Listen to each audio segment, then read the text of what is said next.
Rasika Pekalongan. Inilah Ngobras di Rasika. Ngobrol asik di Rasika. Apapun infonya, sampaikan ke Rasika.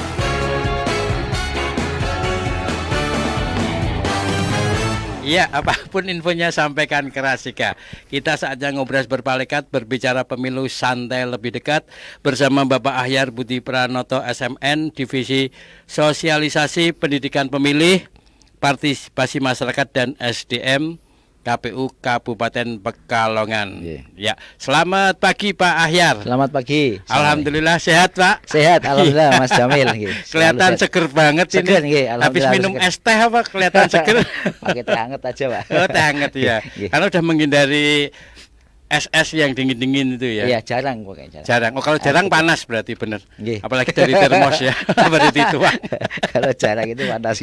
Ya, kawan Rasika, kita temanya pagi hari ini ngobras berpalekat, berbicara pemilu santai lebih dekat, waktu kampanye pemilu 2024. Nggih. Dan kayaknya gak bawa pasukan juga Pak. Ini dari dari UIN Pak ya. Dari UIN, Universitas Islam Negeri Kiai Abdul Rahman Wahid. Ya, kebetulan lagi apa? Sama lagi KPU PPL nggih. Lagi PPL ya. Nggih. Ya, mudah-mudahan lancar semua, PPL-nya cepat lulus, nilai kumlot, Amin. langsung dapat pekerjaan, Nggih. orang tua seneng, gaji pertama kasih ke orang tua, subhanallah ya kan. Sujud syukur itu. Sujud syukur ya, karena doa orang tua itu luar biasa Mandi, ya Pak, kan. betul mandi. Mandi itu mengenang. Adus.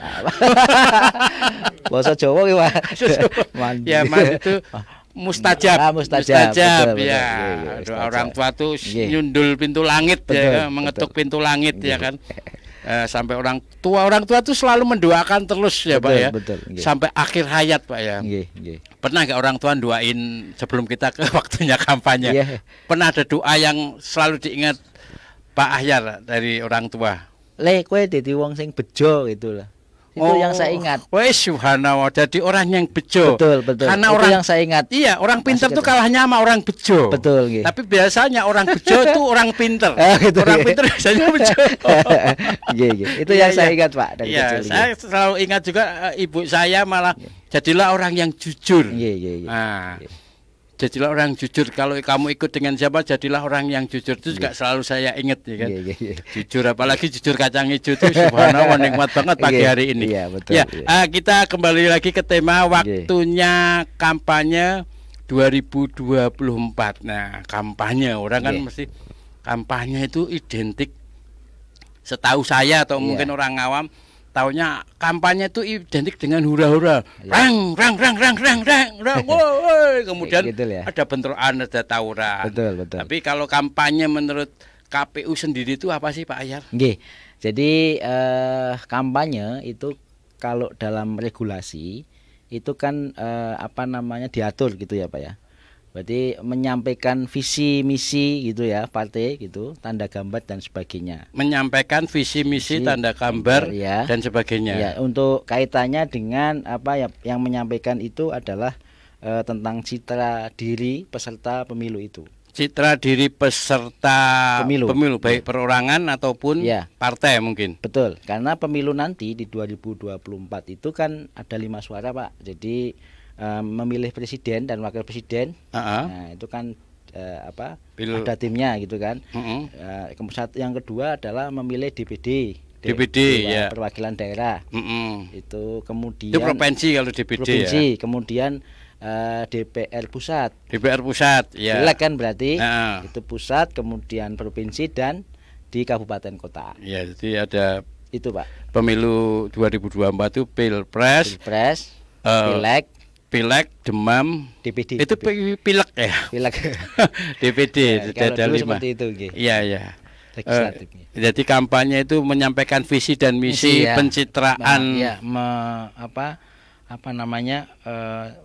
Menerangkan, menjelaskan tentang ciri diri peserta pemilu gitu. Citra diri gitu, Pak. Tapi kalau saya lihat, setahu saya mungkin juga kawan Rasika itu ketika kampanye itu kecenderungannya nyon sewu ya kan, kecenderungannya tuh ada musik, penyampaiannya cuma sekedar basa-basi, nggak kayak orang banyak banget yang disampaikan. Alah, saya bersama jangan lupa tanggal sekian. Oke, musik.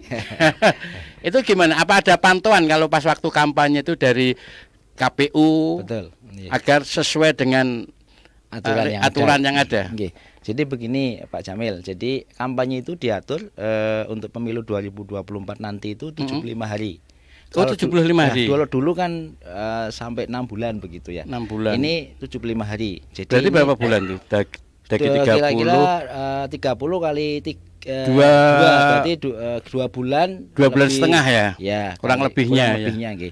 Oh, malah pendek, waktunya lebih pendek berarti. Pendek. Jadi itu bisa disepakati. Jadi itu masuk dalam tahapan yang ke-7 nanti kampanye gitu kan. Itu kan padahal partai peserta pemilu lebih banyak.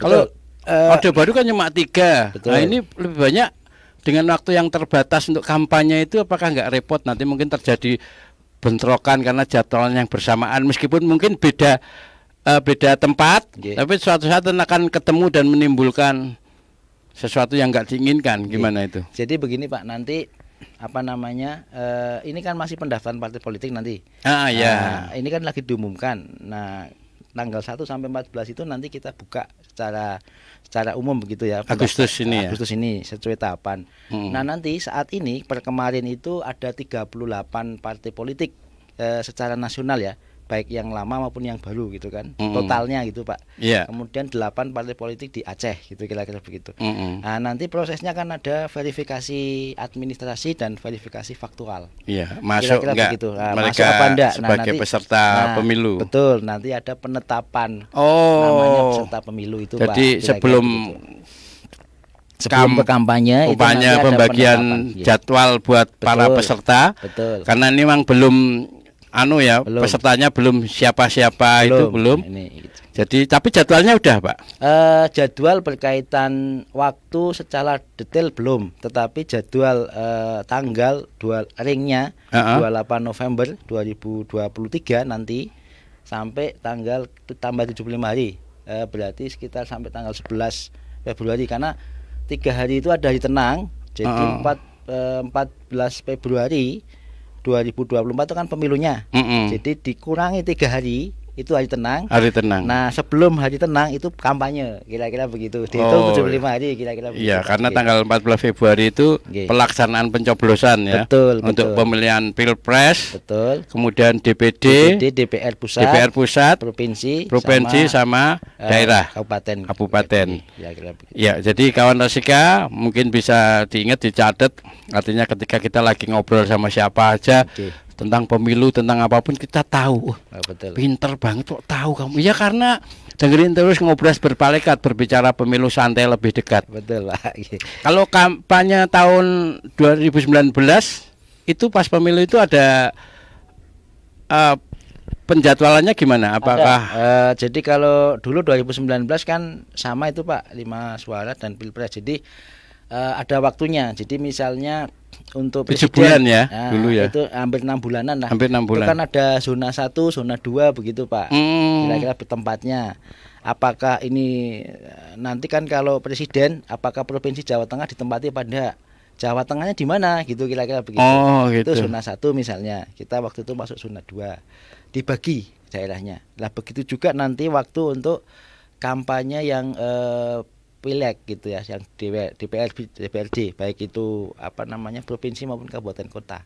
Oh, ini kampanyenya beda-beda berarti ya? Kampanye ya, jadi nanti diatur. Tenggang waktu selama 2 bulan lebih 2 minggu itu kampanye khusus Pilpres, kampanye khusus DPD. Nanti kalau di dalam aturan 75 hari ya berbarengan Pak. Cuma nanti ini kampanye apa gitu, kira-kira begitu. Berbarengan itu karena 75 hari ya untuk Pilpres, untuk yang kemudian DPD, DPR pusat, provinsi dan kabupaten kota. 75 hari seperti itu maksudnya. Nah, waktunya memang belum. Tadi kan belum. Pak Jamil bertanya dulu kan, kalau dulu dibikin zona. Nah, kalau yang akan datang ini belum. Karena kita belum tahu pesertanya nanti berapa. Kira-kira begitu Pak. Tenggang waktu itu nanti ada khusus kampanye presiden sendiri.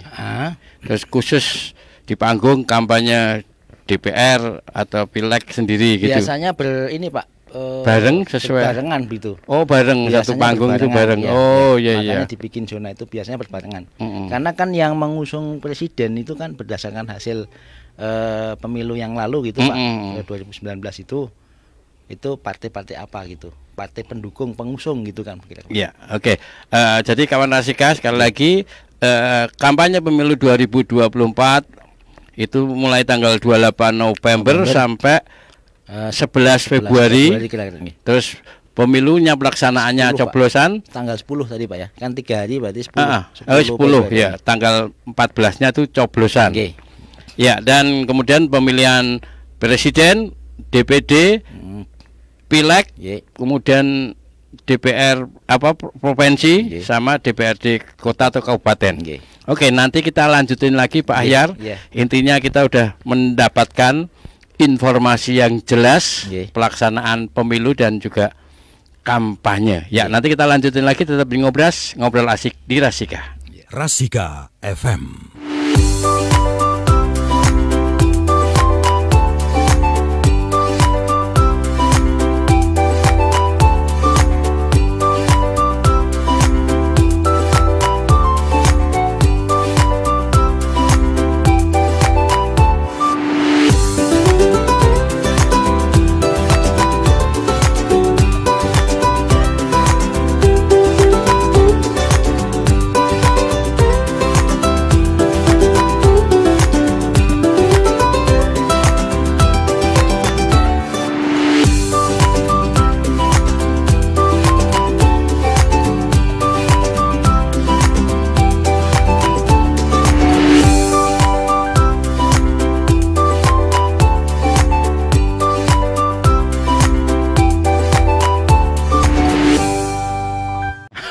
Ya, kita masih ngobrol berpalekat berbicara pemilu santai lebih dekat bersama Bapak Haji Ahyar dari KPU Kabupaten Pekalongan. Tema kita waktunya kampanye 2024. Ya, kalau tadi kita udah dijelaskan oleh Bapak Haji Ahyar bahwasanya kampanyenya tanggal 28 November 2023 sampai 10 Februari 2024 karena pemilunya tanggal 14 Februari. Betul. Kemudian tadi apa aja udah jadi Pilpres, kemudian DPD, betul. DPR pusat dan DPR Jateng, DPR Kabupaten Kota. Ya, tentang kampanye tadi udah divisinya udah jelas, yaitu untuk menyampaikan visi dan misi dan pencitraan diri dari para peserta dan meyakinkan gitu Pak ya. Untuk meyakinkan kepada konstituen pesertanya untuk ayo kampanye gitu. Ya, ini kaitannya dengan peserta kampanye. Tentu ada kaitannya aturan-aturan kampanye, karena peserta kampanye itu yang boleh hadir siapa aja sih, dibatasi atau enggak sih? Karena kalau kita lihat kadang ada anak-anak kecil ngerti opo, anak TK di bawah atau apa, itu gimana? Ya, jadi sebenarnya di Undang-Undang 7 2017 itu diatur tentang kampanye begitu Pak ya. Jadi kampanye itu tadi sudah saya sampaikan. Jadi menyampaikan meyakinkan dan menyampaikan visi misi gitu, tanda gambar, kemudian citra diri peserta pemilu ya. Nah, peserta pemilu siapa? Itu partai politik yang sekarang lagi pendaftaran gitu kan. Nah, selanjutnya yang kedua peserta gitu kan. Jadi ada pelaksana Pak ya, ada pelaksana, ada peserta. Pelaksana kampanye itu orang yang ditunjuk oleh partai politik atau gabungan partai politik untuk melakukan kampanye. Jadi nanti disebut tim kampanye. Nah, tim kampanye kira-kira yang melakukan, yang menyelenggarakan dan sebagainya. Karena itu nanti ada aturan-aturannya. Kemudian peserta itu berarti orang peserta kampanyenya Pak ya. Ini jadi dibedakan peserta kampanye dengan peserta pemilu gitu ya. Kalau peserta pemilu itu partai politik. Kalau peserta kampanye itu orang yang hadir masa gitu. Yang tentunya secara daftar pemilih kita selalu dikaitkan dengan pemilih itu minimal usia 17 tahun. Minimal usia 17 dan tahun. Sudah punya hak pilih gitu. Artinya kan kalau sudah hanya pilih ya berarti kan dia sudah boleh memilih gitu ya.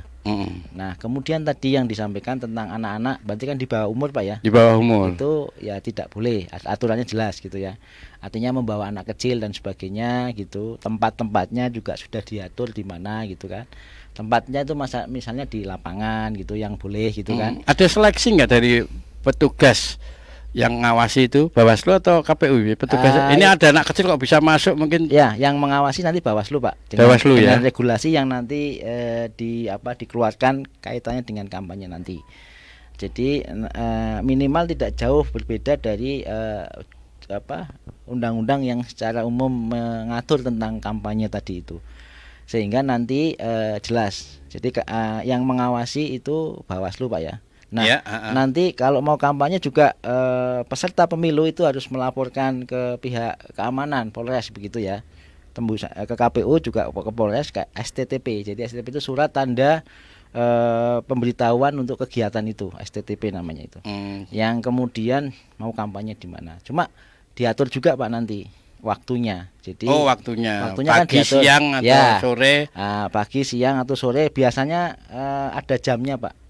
Jamnya misalnya sampai 16.00 gitu atau 17.00 gitu. Nanti diatur. Kalau malam nggak ada kayaknya ya. Nggak ada Pak. Kampanye malam nggak ada. Ya, ada. Kecuali biasanya kita kadang belum masanya gitu ya, belum waktunya. Kemudian ada menyelenggarakan, ada itu ya yang mengatur aturan-aturan tentang kegiatan keramaian misalnya, seperti itu. Kan kalau kampanye mesti ada regulasi atau metode kampanye kan, kalau nggak salah ada kampanye yang di gedung, betul.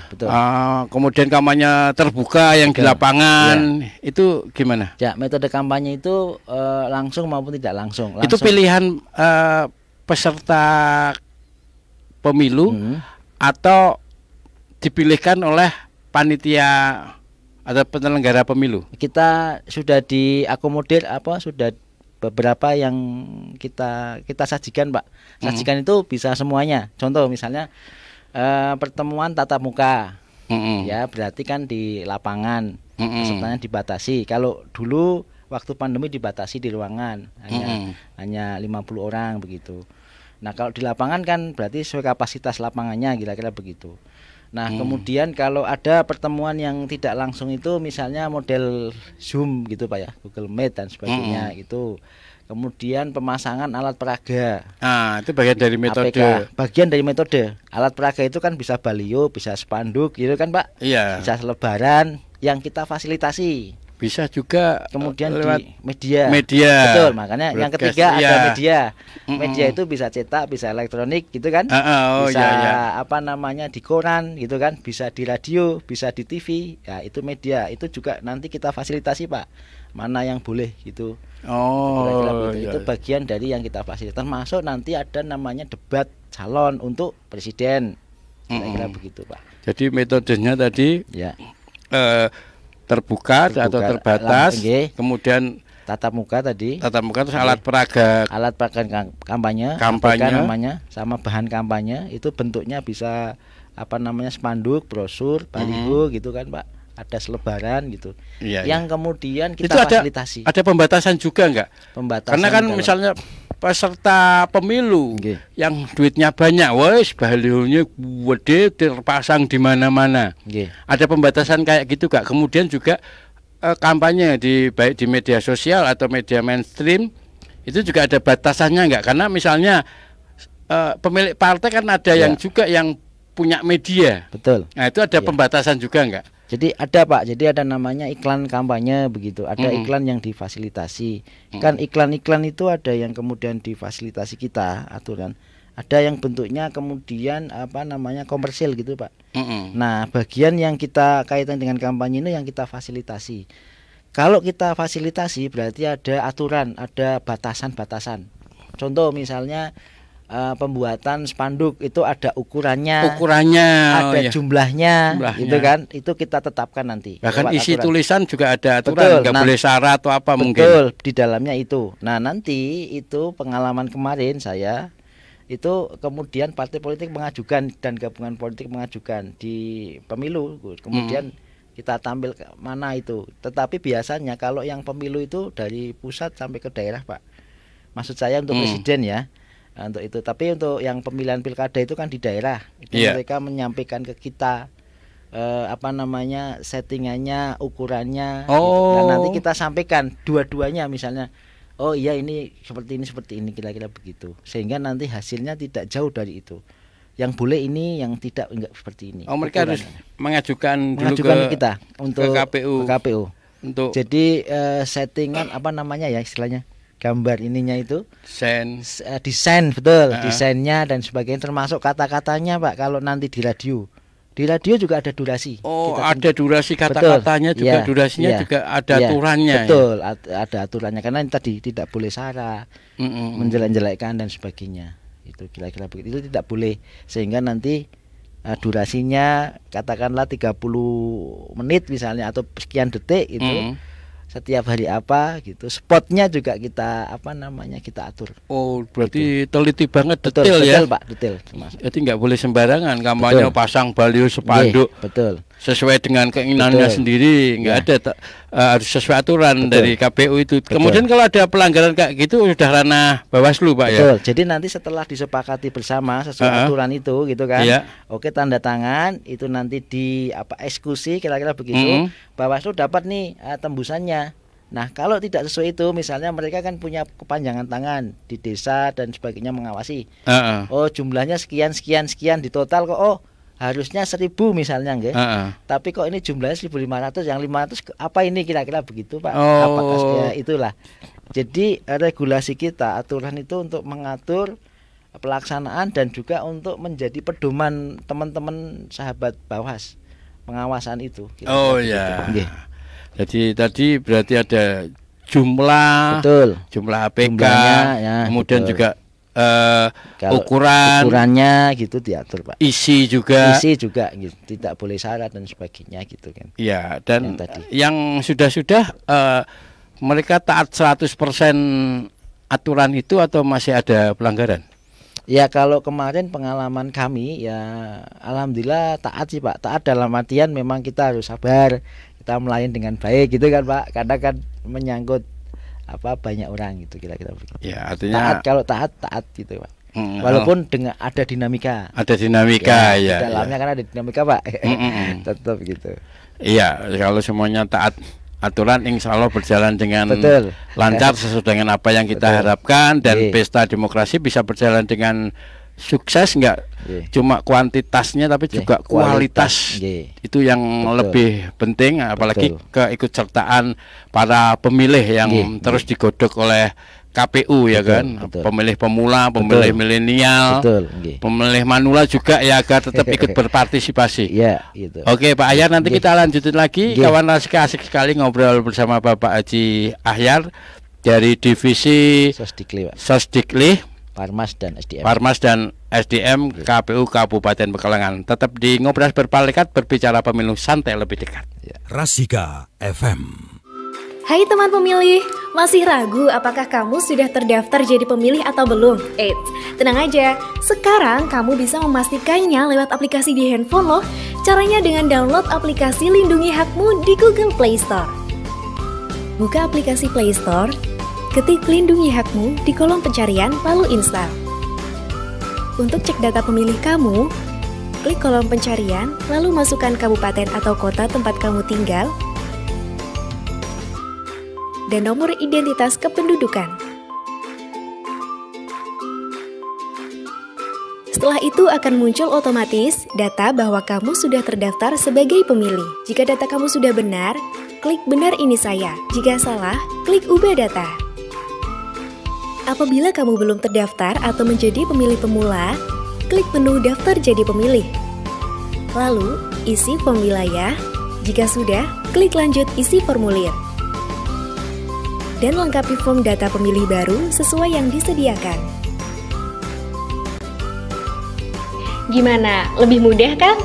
Dengan modal gadget, kamu bisa lebih efisien waktu. Tunggu apa lagi? Yuk download aplikasi Lindungi Hakmu di Google Play Store.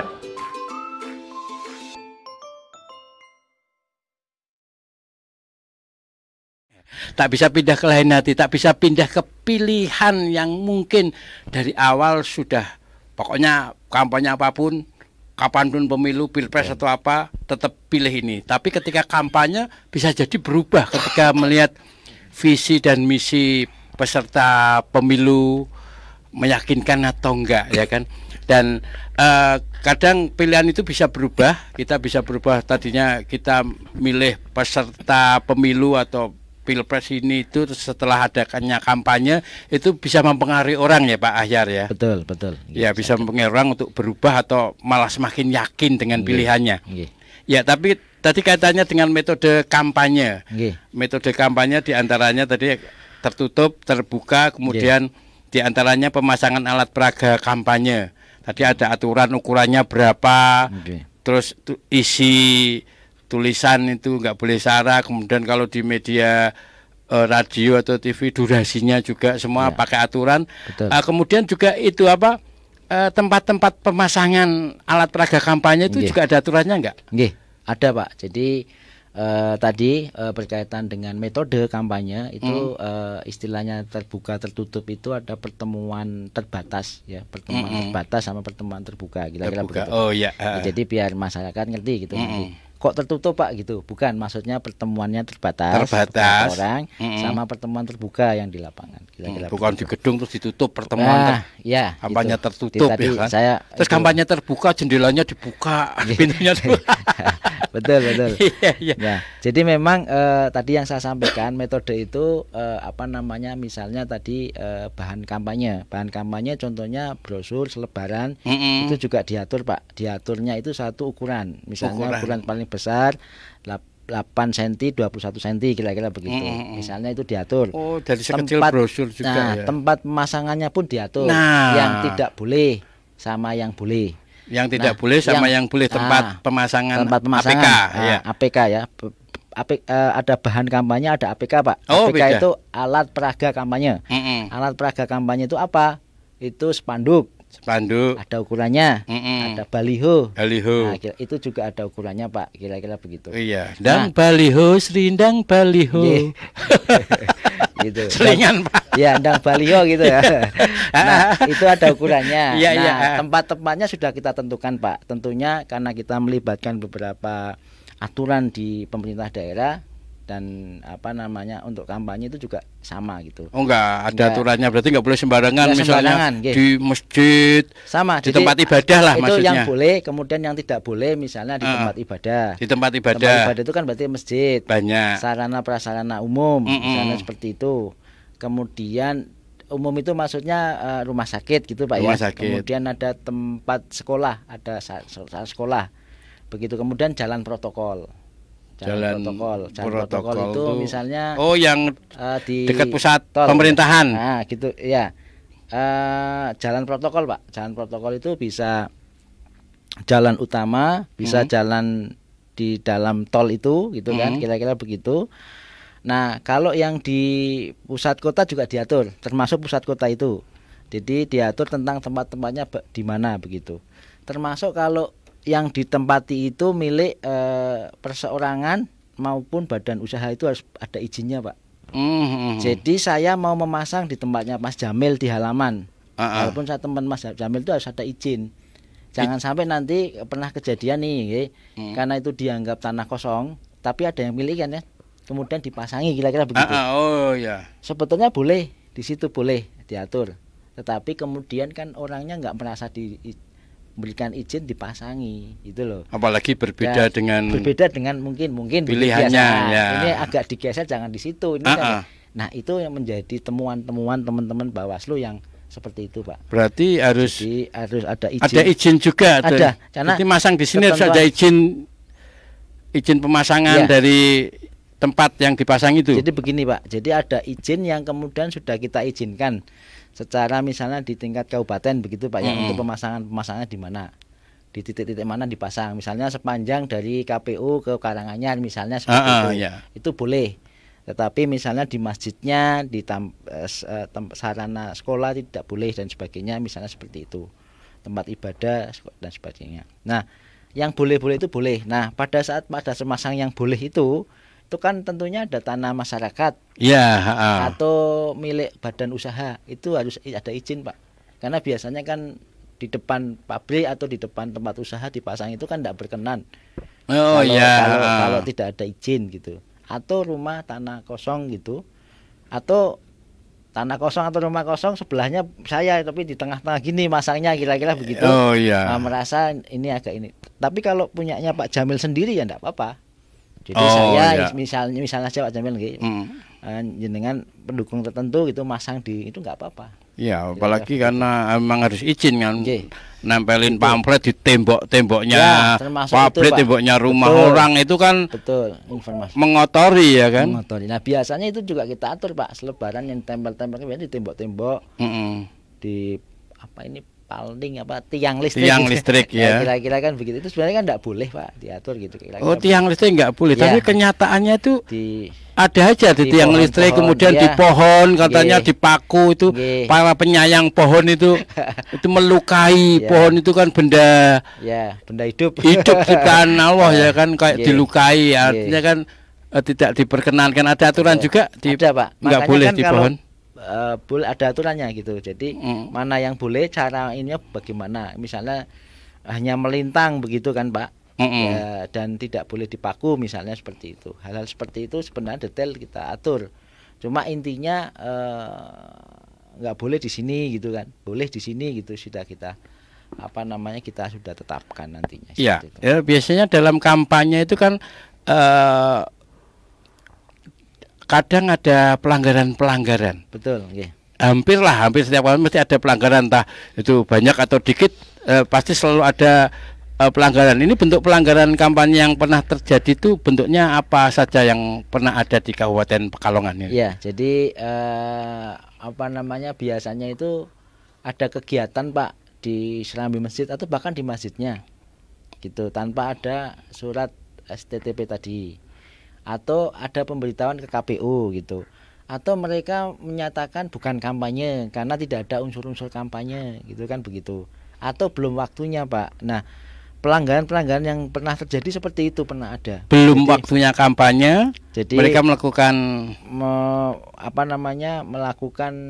mengumpulkan massa di masjid, mungkin kenal takmirnya apa di situ.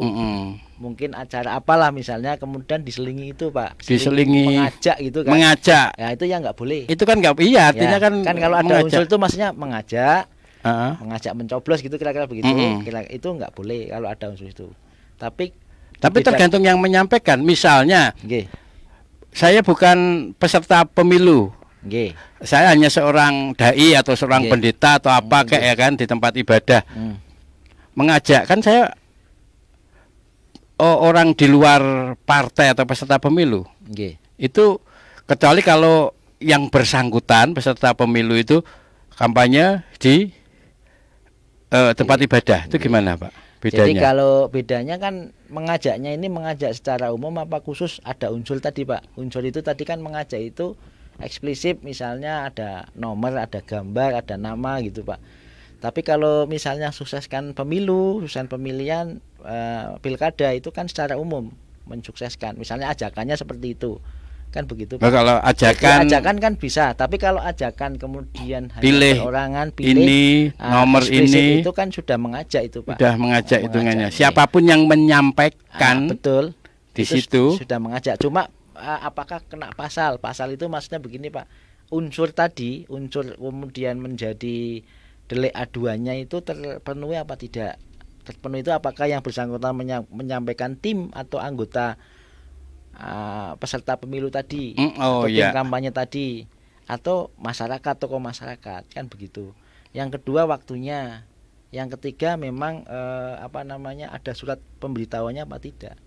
Nah kalau tidak ada unsur-unsur itu, nanti Bawaslu yang akan memutuskan gitu. Pengalaman memang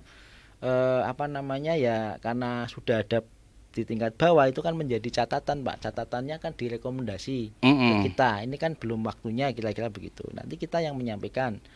Atau kemudian itu kalau sudah waktunya berarti ada pelanggaran administratif. Administratif itu kan aturan dan sebagainya dilanggar, atau apa aturan yang kemudian dilanggar oleh peserta pemilu tadi Pak. Iya, dilanggar. Padahal tadi di masjid bukan dilanggar. Karena langgar sama masjid beda. Masjid itu yang lebih kecil, langgar itu muskul. Ya. Tapi jarang penyebutan langgar Pak ya. Ya Ada jarang kalau di musola ya. kampung, musola biasanya Musola. musola. Nggih, nggih. Itu memang nggak boleh Pak kalau di Nun Sewu di tempat ibadah yang seperti itu. Memang debatable sih Pak antara ini nanti teman hukum yang menyampaikan tempat ibadah itu apakah di dalam, apakah di halamannya, itu kan kira-kira begitu. Oh, detail lagi ya. Iya, kan begitu Pak. Nanti tafsirannya bisa ini. Makanya kita mempersepsikannya di aturan itu bunyinya apa. Selain pelanggaran kayak yang sudah disebutkan Pak Ahyar tadi, ada lagi pelanggaran dalam bentuk lain? Maksudnya kampanye, Pak. Kampanye, Kampanye tadi yang pemasangan yang kemudian itu tadi tanah kosong. Jadi di rumah saya sebelahnya tanah kosong saya kasih ini baliho, ini ada yang nggak terima itu Pak. Di KPU Kabupaten Pekalongan pelanggaran kampanye kalau yang pernah terjadi apa aja di antaranya tadi? Ya tadi melakukan kampanye atau apa gitu belum waktunya. Tidak pengen surat itu pernah. Kemudian pemasangan alat peraga tadi bentuknya baliho yang tidak mendapatkan izin yang punya tanah atau tempat itu merasa keberatan. Nah semuanya itu diproses di teman-teman Bawaslu Pak, pengawas. Nah, nanti kita cuma dikasih tembusan apakah betul ini sudah izin atau sudah memberitahu ke KPU. Misalnya belum ya kita sampaikan belum. Apakah memang ini jadwalnya yang bersangkutan? Kalau belum kita sampaikan, kalau iya ya kita sampaikan. Gitu Pak. Jadi kita menyampaikan regulasinya, teknisnya, bentuknya, pemasangannya lah nanti yang dari teman-teman Bawaslu. Katanya ada metode atau bentuk kampanye. Terus pelaksanaannya kampanye sendiri kan ada yang lewat panggung, betul, itu atau lewat arak-arakan secara teknis. Betul. Itu gimana Pak? Jadi sebenarnya arak-arakan itu tidak diatur Pak dalam itu, dalam aturan kampanye gitu Pak ya. Jadi yang boleh dan yang tidak itu. Cuma kalau tempatnya ditentukan di A gitu, di lokasi lapangan A kan ada mobilisasi gitu Pak. Oh iya. Nah mobilisasi massa ini diatur dalam aturan keterkaitan dengan lalu lintas gitu Pak. Misalnya harus pakai helm. Itu aturan-aturan itu kan.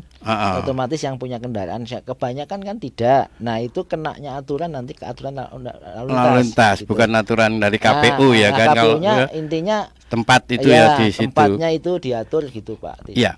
Oke Pak Ahyar, menutup pembicaraan kita di Ngobras, statement apa yang ingin disampaikan oleh Pak Ahyar kaitannya dengan waktu kampanye pemilu 2024? Silahkan. Terima kasih Mas Jamil. Jadi closingnya pertama bahwa saat ini tahapan terus berjalan.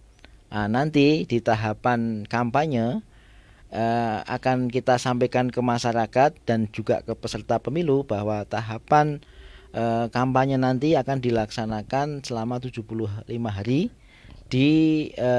Tadi yang saya sampaikan berarti di 75 hari mundur dihitung dari 14 Februari tanggal 28 November sampai 10 Februari 2024. Jadi 2023 sampai 2024 75 hari. Nah, yang kedua saya berharap masyarakat ikut kemudian berpartisipasi kegiatan-kegiatan dalam rangka mensukseskan pemilu 2024 dan pemilihan 2024 nanti. Intinya gong itu sudah dibunyikan itu dengan tanda kemarin kita sudah melakukan sosialisasi kaitannya dengan pendaftaran dan verifikasi partai politik yang menjadi peserta pemilu. Bagi masyarakat nanti ada saatnya juga menjadi bagian dari penyelenggara di tingkat kecamatan, desa maupun di tingkat TPS. Iya. Nah, nantikan saja. Jadi silakan berduyun-duyun termasuk daftar pemilih ini sedang kita lakukan terus. Iya. Oke. Gitu. Terima kasih Pak Haji Ahyar untuk sharing ilmunya kepada kawan Rasika dan juga khusus kepada saya. Akhirnya tahu nanti juga akan kita sampaikan kepada yang lain. Tadi kawan Rasika temanya waktunya kampanye pemilu 2024. Sekali lagi terima kasih Bapak Haji Ahyar. Sehat selalu, ceria selalu, lancarkan segala urusan. Salam buat teman-teman KPU Kabupaten Pekalongan. Salam kembali Bang. Ya, kawan, waalaikumsalam warahmatullahi wabarakatuh. Kawan Rasika, demikian tadi Ngobras Berpalekat berbicara pemilu santai lebih dekat. Dan kalau ingin simak terus Ngobras Berpalekat, ingat tiap hari Jumat jam 10 sampai jam 11. Tetap di Ngobras, ngobrol asik di Rasika. Jam 11 siang, Waktu